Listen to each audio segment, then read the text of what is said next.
इस वक्त मेरे पास एक छोटी सी एग्जांपल है कि करतारपुर में जो कल बैसाखी का एक इवेंट था, चल रहा है, काफ़ी टाइम से चल रहा है। मरीम नवाज ने कहा कि इसकी जो बुनियाद थी वो नवाज शरीफ साहब ने रखी, जो दूसरी साइड ऑफ द बॉर्डर से एक्सेस मिल सकता है सिखों को इस साइड पे। लेकिन ये हुआ तो वैसे पीटीआई की हुकूमत के दौरान था। क्या ये एक कॉन्ट्रडिक्शन सी नहीं है कि मतलब एक तरफ हम चाह रहे हैं पोलराइजेशन कम हो, दूसरी तरफ पार्टीज आपस में ही इख्तलाफ से फारिग नहीं हो रही और अगेन न्यूज़ बन जाती है फिर वही पीटीआई वर्सेस पीएमएलएन की राइवलरी। नहीं, आई डोंट थिंक इसका कोई राइवलरी से इतना ताल्लुक़ होगा। मेरा ख़्याल है कि जितनी भी हमारी सक्सेसिव गवर्नमेंट्स रही हैं काफ़ी अरसे से, वो ये करतारपुर, अब इसकी एक तारीख़ है तो फिर काफ़ी तो वो हिस्टोरिक एक होगा। काफ़ी। आपको पता है करतारपुर है क्या वैसे?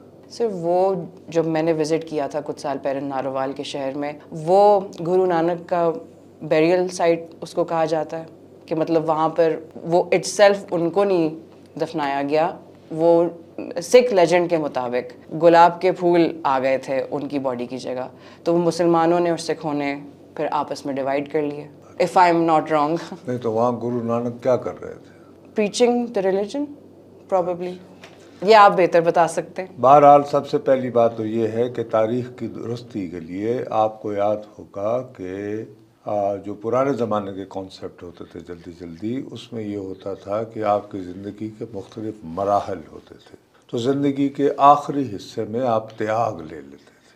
तो गुरु नानक जो ये करतारपुर गए थे तो वहाँ उन्होंने त्याग ले लिया था, कभी ज़िंदगी मैंने गुजार ली है, जो मैंने करना था कर लिया, अब मैं जानूँ और मेरा आखिरी दौर जाने। चलो सेल्फ एनालिसिस, सेल्फ असेसमेंट। नहीं बीबी, कोई सेल्फ असेसमेंट नहीं, ये बाकायदा कॉन्सेप्ट है त्याग कि आप दुनिया और दुनियावी रिश्ते, दुनियावी काम, ये सब कुछ छोड़ छाड़ कर आप अपनी आखिरत की तैयारी के लिए अकेले हो जाते हैं, तन्हा हो जाते हैं। बोला है ये एक स्पिरिचुअल प्रैक्टिस। स्पिरिचुअल इटसेल्फ नहीं है त्याग। मसलन के आम जिंदगी में भी एक बहुत बड़ा कारोबारी आदमी भी जो है, अभी जैसे हाल ही में इंडिया में एक जैन मत के एक बहुत करोड़पति आदमी ने अपना सारा पैसा लोगों में बांट कर तो कहा कि मैं त्याग ले रहा हूँ। ये एक कॉन्सेप्ट जो है ये माइथोलॉजी में, इंडियन माइथोलॉजी में रहा है और ये प्रैक्टिस होती रही है। तो बाबा गुरु नानक जी ने भी अपनी ज़िंदगी के आखिरी अय्याम में, क्योंकि वो अपनी सारी ज़िंदगी बहुत तशनवर्दी करते रहे हैं, बहुत दुनिया घूमते रहे हैं, और फिर उन्होंने ये एक सिखिज़म का कॉन्सेप्ट जो है डिस्कवर किया था और उसकी प्रीचिंग के लिए उन्होंने बहुत वक्त जो है अपनी पूरी ज़िंदगी वक्फ कर दी थी। और जब उन्होंने अपनी दानिश में ये सोचा कि भाई उन्होंने अपना काम जो है वो जो मेरा फ़र्ज़ था मैंने पूरा किया, तो उन्होंने कहा तो यहाँ पर दरियाए रावी बहता था, तो दरियाए रावी के इस किनारे उन्होंने बैठकर अपनी खुद से ही बस वो एक छोटी सी जो एक यानी सेल्फ सस्टेनिंग जो ज़िंदगी होती है, कभी कश्तियाँ वगैरह और फिर अपना ज्ञान ध्यान और ये और वो, ये था, और वहीं उनका इंतकाल हो गया।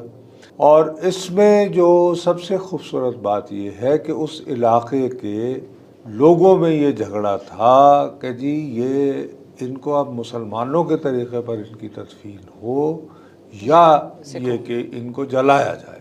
तो रिवायत के मुताबिक मकामी गांव में 3 दिनों तक इस मौजू पर बहस होती रही। उतनी देर में, ये मकामी रिवायत है, वहाँ के लोगों के मुख्तलिफ लोग हिस्टोरिकली ये कहते हैं कि वहाँ से एक फ़कीर, एक साधु गुज़रा, उसने कहा भाई ये चादर तो उठा के देख लो कि क्या है। तो जब चादर उठाई गई तो वहाँ पे फूल पड़े थे, कोई जिस्म नहीं था। तो ये सवाल ही ना रहा कि उस जिस्म को दफनाया जाए या उसको नजर आतिश किया जाए। तो अब ये है कि वहाँ पर सिम्बॉलिकली एक कब्र बनी हुई है जिस पे फूल है और एक समाधि बनी हुई है जिस पे फूल है, वो जो रोज़ाना बदले जाते हैं। ये है करतारपुर। अब 1947 के बाद ये हुआ कि चूँकि वो इलाका पाकिस्तान की सरहद में है, इस तरफ है, यानी दरिया के इस किनारे है। अब दरिया तो वो सूख गया, वो दरिया तो हम बेच चुके हैं। दूसरी तरफ अमृतसर इंडिया। नहीं बीबी, अमृतसर बहुत दूर है। अमृतसर दूसरे रास्ते पे है। यहाँ के उस तरफ जो डिस्ट्रिक्ट बनती है वो बनती है गुरदासपुर। इस तरफ नारोवाल है, उस तरफ गुरदासपुर। जी। तो ये जो इलाका है तो उसमें ये होता था कि सिख जो हैं उनके लिए ज़ाहिर है ये एक मुक़द्दस तरीन मकामात में से एक है। एक तो वो ज़ाहिर है कि जहाँ पे जन्म स्थान, और एक वो हसन अब्दाल जहाँ पे उन्होंने पंजे से ननकाना साहिब, फिर हसन अब्दाल, ननकाना साहब जो उनका जन्म स्थान जहाँ उनकी पैदाइश हुई, और हसन अब्दाल जहाँ पर के उन्होंने वो पंजा साहब, और तीसरा ये करतारपुर के जहाँ पर के उनका वो इस यहाँ से रुखसत हुए। तो इस मुक़द्दस तरीन मकाम की इबादत के लिए सिख जो हैं वो जौक जग बिदर जौक रोज़ाना रात के वक्त अमूमन शाम में या अलग सुबह वो दरिया के उस पार जमा हो जाते हैं। अब वो दरिया जो है वो सूख गया, क्योंकि वो तो 1960 में हम ये जो बात बनते हैं पंजाब पंजाब पंजाब और लाहौर जी दाता दी नगरी तो है, लेकिन रावी के किनारे तो रावी है कहाँ। 2 नंबर की बातें करते हैं, पहले रावी तो बेच चुके और फिर लाहौर की बात करो और पंजाब की बात करो। ये कौन अपना दरिया देता है? क्या लंदन टेम्स देगा किसी को? क्या फ्रांस किसी को सेन देगा? यानी पेरिस को महरूम करेगा दरिया सेन से? लाहौर को आपने रावी से जो है महरूम रखा हुआ है और आज हम पंजाब की बातें करते हैं। खैर एनीवे, अब क्या वो एक बिल्कुल मैं वही कह रहा हूँ ना, एक मुख्तलिफ बात है। तो ये जो आइडिया जो है बेसिकली कि जी करतारपुर ये राहदारी बनाई जाए कि दरिया भी नहीं रहा, वो नाला हो चुका है एक। बिल्कुल कभी कभार जब बहुत ज़्यादा पानी आ जाए, बरसातें हो जाएं, तो वो थोड़ा सा पानी बाफर जो बच जाता है उसको वो एरिया छोड़ देता है, बाकी तो वो ऐसे ही है बस। कभी ये दरिया भी सुकड़ गया है तो यार ऐसा करें एक पुल बना दें। इस पे सबसे ज़्यादा इस आइडिया को जो प्रमोट किया था उस शख्स का नाम था चौधरी अनवर अजीज़, जो दानियाल अजीज़ के वालिद थे, और वो शकरगढ़ से मुस्तकिल जो है कौमी असम्बली सूबाई असम्बली इलेक्शन जीतते हारते रहते थे। इस ज़ाहिर है कि ये आइडिया फिर होते होते नवाज शरीफ साहब के ज़माने में भी आया, और नवाज शरीफ साहब ने, जो सच्ची बात है ये भी एक फैक्ट है कि जब उन्होंने वाजपेयी साहब को यहाँ बुलवाया था तो अपने जब हमने एटमी वो धमाके कर लिए थे तो उस दौरान ये भी डिस्कस हुआ, और जाहिर है कि it was a good idea कि ज़ाहिर है यार वो जो उस तरफ जो खड़े हैं दरिया है तो उसको एक यानी कॉरिडोर बनाओ और ताकि वो आए अपने मुक़द्दस मकाम में जाए। तो वो डिले होता रहा।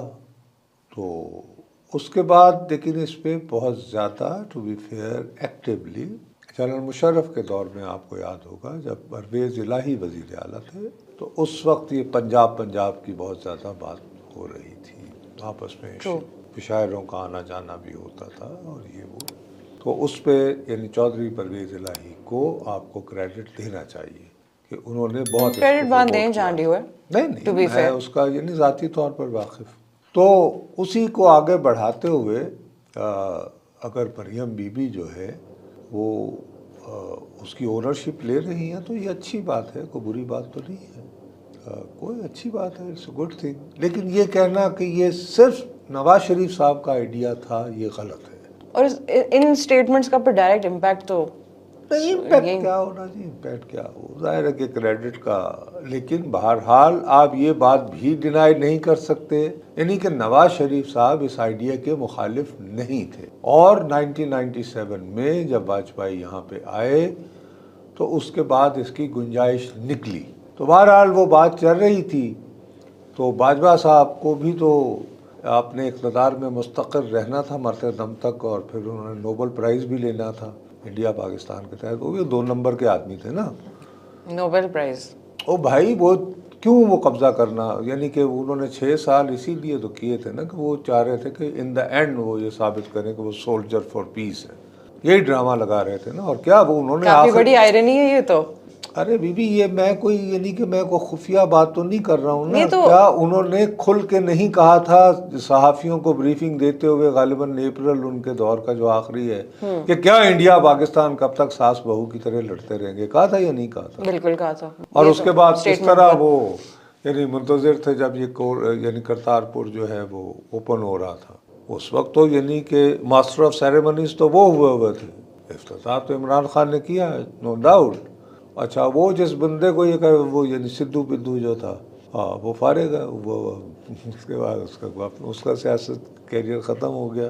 तो खैर वो इमरान साहब का भी और वो बाजवा साहब का भी नहीं रहा। तो इसलिए बीबी को ज़रा एहतियात करना चाहिए इसकी ओनरशिप लेने के लिए, कहीं बात शुगुनी ये ना तो हो है, जाए। फीमेल अल्लाह ना करे। सीएम लेकिन है वो पहली। मैं ये कह रहा हूँ कि अगर वो यानी मरियम बीबी उस चीज़ को ओन कर रही हैं तो इसकी ये कोई काबिल मज़म्मत बात नहीं है, अच्छी बात है। यानी कि ऑब्वियसली पंजाब का एक बहुत बड़ा नाम है, बहुत बड़ी हस्ती हैं, और वो बहरहाल एक पंजाबियों के एक बहुत बड़े सेक्शन के लिए बहुत बहुत बहुत बहुत मुतबर्रक और मुक़द्दस हस्ती है। तो अगर उस हस्ती के एहतराम के लिए और उनसे उनकी निस्बत से जो अमारतें हैं, अगर उन मकामात में सिखों का और उनके साथ, बल्कि ये कि पाकिस्तान के पंजाबियों को भी उनकी, देखिए वो तो सबसे बड़ी बात ये है, मतलब बहुत कम लोगों को ये पता होगा, गोल्डन टेम्पल उसकी बुनियाद किसने रखी थी,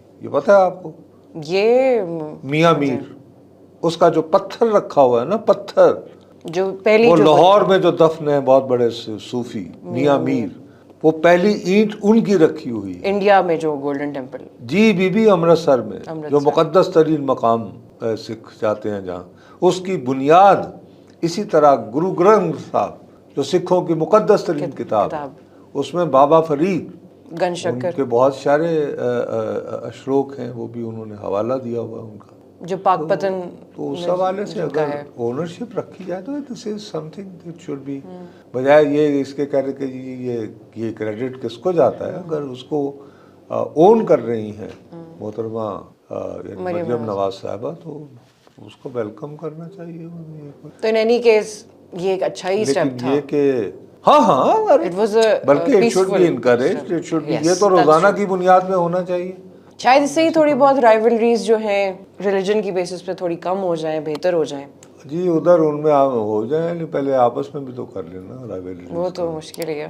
तो बस फिर लोगों नाल करते रहो बहरहाल। लेकिन ये कि ये मेरा ख्याल है कि ये आपने एक इस कंट्रोवर्सी इसको बनाना कोई नहीं, this is a good thing, एक तरीके से है तो अच्छी चीज। नहीं, it's brilliant if she is owning it, what's wrong with it. और वो यानी साथ पंजाबी वगैरह में तकरीर भी कर रही थी, अच्छी बात है। और वहाँ इत्तेफाक से उन्हें एक लेडी भी मिल गई जो जाती उम्रा से आई थी, तो अच्छी बात है कि अगर इस तरह के करके तो आप एक यानी सॉफन अपना एटीट्यूड रखें। चलें, तो आपने आज करतारपुर की तारीख डिस्कस कर ली। मेरे हिसाब से तो ये बहुत इंटरेस्टिंग टॉपिक था, पर यहीं से नेक्स्ट वीक कंटिन्यू करेंगे किसी और चीज़ पे, ज़रूरी नहीं है कि इसी पे करें, लेकिन आई थिंक स्पिरिचुअलिटी और इस तरह के टॉपिक्स पे अब से ज़्यादा बात करेंगे।